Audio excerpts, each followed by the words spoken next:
3 দফার বন্যায় ক্ষতিগ্রস্ত সুনামগঞ্জের লাখো মানুষ, সব হারিয়ে দিশেহারা দুর্গতরা।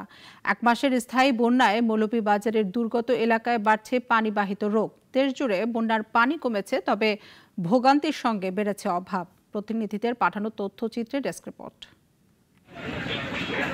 গত কয়েকদিন বৃষ্টি হয়নি। সুরমা, কুশিয়ারা সহ সবকটি নদ নদীর পানি কমে বিপদসীমার নিচে। বন্যায় পানিবন্দী হয়েছিলেন জেলার 9 লাখ মানুষ।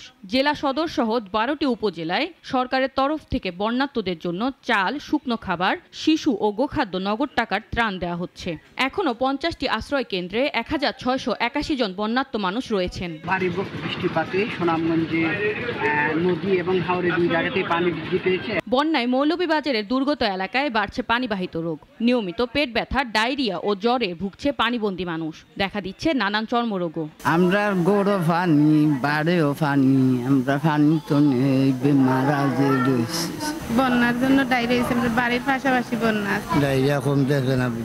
চিকিৎসকরা বলছেন পানিবাহিত রোগ মোকাবেলার প্রস্তুতি আছে, তবে সবাইকে সচেতন হতে হবে। পানিবাহিত রোগের কারণে যেটা আমরা ধরতে পাই যে ডায়রিয়া বা আমাদের এই বাচ্চাদের যে এই চুলকানি এগুলা বাড়ছে, এবং আমাদের বহির্বিভাগে এই যে জলাবদ্ধতা কমার পর থেকে এই রোগীর সংখ্যা এই জলাবদ্ধতার সময় যেরকম কমে গেছিল পূর্বের ন্যায় আবার বেড়ে গেছে। শ্বাসতন্ত্র সংক্রমণজনিত রোগে আক্রান্ত হয়েছেন এবং তাদেরকে যথাযথ চিকিৎসা প্রদান করা হয়েছে। এদিকে মৌলভীবাজার জেলায় গত কিছুদিন ধরে ভারী বৃষ্টি না হওয়ায় বন্যার সার্বিক পরিস্থিতির উন্নতি হয়েছে। তবে এখনো জেলার 2 লাখেরও বেশি মানুষ পানিবন্দী।